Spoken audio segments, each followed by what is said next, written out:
कार्तिक मास की चांदनी रात, वृंदावन की हवा में दिवाली की खुशबू घुली हुई है। मल्याहारी कुंड के किनारे यमुना की मधुर धारा के संगीत के साथ गोपियां बैठी हैं।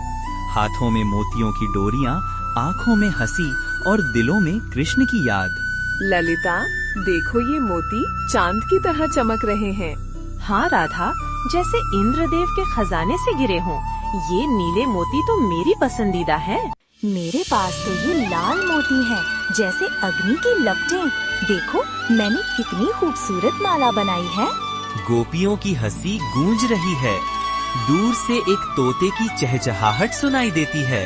कृष्ण, गोपियाँ, मोती, कितने सुंदर मोती। गोपियाँ चुप हो जाती हैं। एक पल का मौन, फिर राधा मुस्कुराती है। शरारती तोता, कृष्ण को भी पता चल गया होगा।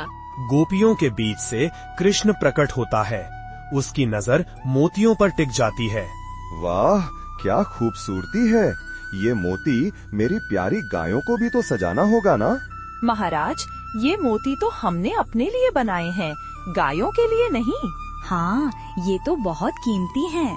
पर मेरी गायें भी तो बहुत प्यारी हैं। ठीक है प्रभु, ललिता कृष्ण को 1-2 मोती दे दो। ललिता कृष्ण को कुछ मोती देती है। धन्यवाद गोपियाँ। कृष्ण चला जाता है, पर उसका मन अशांत है। वो अपने मन की बात यशोदा से कहता है। यशोदा के घर में कृष्ण की माँ यशोदा उसे चुपचाप सुन रही थीं। माँ, मुझे और मोती चाहिए, बहुत सारे, इनसे कम नहीं। और मोती? बेटा, ये तो समुद्र में ही मिलते हैं। तो फिर क्या हुआ? मैं खुद उगाऊंगा। मुझे कुछ मोती दीजिए, बीज की तरह।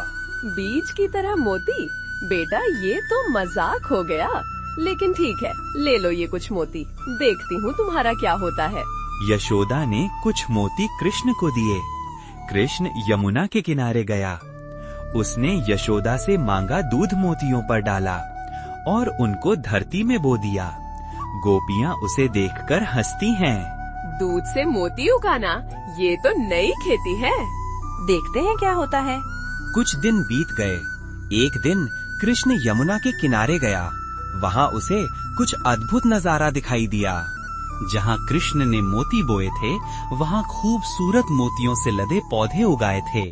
हर पौधे पर अनगिनत मोती झिलमिला रहे थे, गोपियों के मोतियों से कहीं ज्यादा चमकदार और खूबसूरत।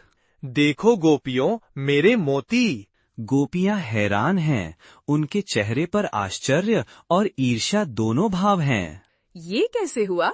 हमारे पास तो सिर्फ कांटे ही हैं। अंत में गोपियां अपनी गलती समझती हैं और कृष्ण से क्षमा मांगती हैं।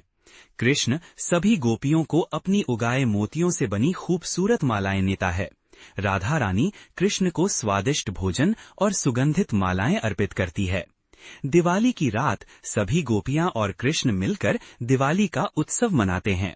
अब सब खुश है ना? ये सब प्रेम और श्रद्धा से ही संभव हुआ। और इस तरह मोतियों की मस्ती भरी लीला का अंत हुआ। एक लीला जो हमें याद दिलाती है कि ईर्ष्या और जलन से कुछ नहीं मिलता, लेकिन प्रेम और भक्ति से सब कुछ संभव है।